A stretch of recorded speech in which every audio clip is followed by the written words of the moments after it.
Hi hello வணக்கம். இது உங்கள் சிவி ஜோன். எல்லாரும் எப்படி இருக்கீங்க? இப்போ பார்த்தீங்கன்னா சரியான ஒரு சூப்பரான சம்பவம். சௌந்தர்யா இது வரைக்கும் எப்படி வந்துட்டு ஆடியன்ஸையும் உள்ளே இருக்கிற ஆட்களையும் ஏமாற்றிட்டு இருக்காங்க அப்படின்ற விஷயங்களை சூப்பராக வந்து போட்டு உடைக்கிறாரு நம்ம முத்துக்குமரன். மாஸ்டர் மைண்டு முத்துக்குமரன் தான் சொல்லி ஆகணும்.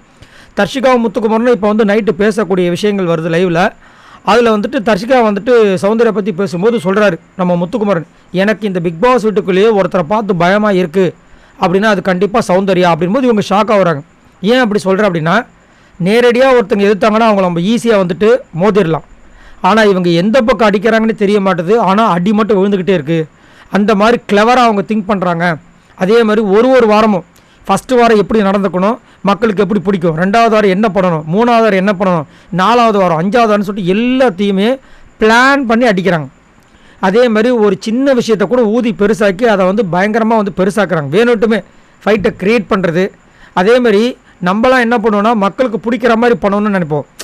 வெளியில் அவங்க வந்துட்டு மக்களுக்கு என்ன தோணணுமோ அதை வந்து இவங்க இங்கே பண்ணுறாங்க.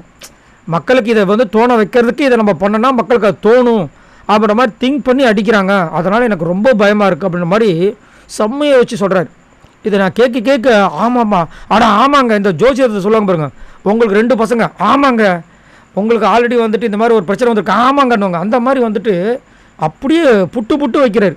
எப்படியா இந்த மாதிரி அநியாயம் பண்ணுறீங்கப்பா அப்படின்ற மாதிரி இருந்துச்சு. தர்ஷிகா அப்படி பார்க்குறாங்க. இதில் இன்னொரு விஷயத்த வேறு சொன்னார்.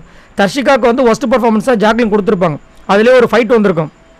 நீ முதல் மாதிரி இல்லை அப்படின்னு சொல்லிட்டு அவங்க ஒரு அறிவுரை கொடுக்குற மாதிரி கொடுத்துருப்பாங்க. அப்போவே தர்ஷிகா வந்து ஜாக்லின் போட்டு கிழிச்சிருப்பாங்க. நீ முதல் ஒழுங்காக இருக்கியா, உன்னை விட நான் சூப்பராக தான் பண்ணியிருக்கேன்னு அப்படி இப்படின்னு கலாய்ப்பாங்க.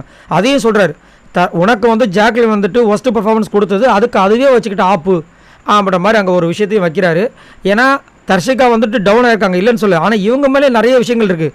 அங்கே ஒஸ்ட் பர்ஃபார்மன்ஸ்ன்றது அங்கே இருக்கிற எல்லாரை விட யார் கம்மியாக பண்ணியிருக்காங்க அப்படின்ற விஷயங்கள் அப்படின்னு இருக்கும்போது தர்ஷிகா அவங்க சொல்லியிருக்காங்க. தர்ஷிகா ஏதோ ஒன்று பண்ணாங்க. இப்போ ஆனந்தி பார்த்தீங்கன்னா எதுவுமே பண்ணாமல் அப்படியே ஓட்டிட்டு தான் வந்தாங்க. பவித்ரா எதுவுமே பண்ணாமல் ஓட்டிட்டு தான் வந்தாங்க. அவங்களெல்லாம் சொல்லியிருக்கலாம். ஸ்ட்ரெயிட்டாக வந்துட்டு சொன்னது தான் அவருக்கு காண்டாயிடுச்சு. சரி, உங்களோட கருத்தை சொல்லுங்கள். முத்துக்குமரனோட இந்த மாஸ்டர் மைண்ட் பற்றி என்ன நினைக்கிறீங்க? அதே மாதிரி சௌந்தர்யா பற்றி புட்டு வச்சுருக்காப்புல. பாய் நண்பர்களே.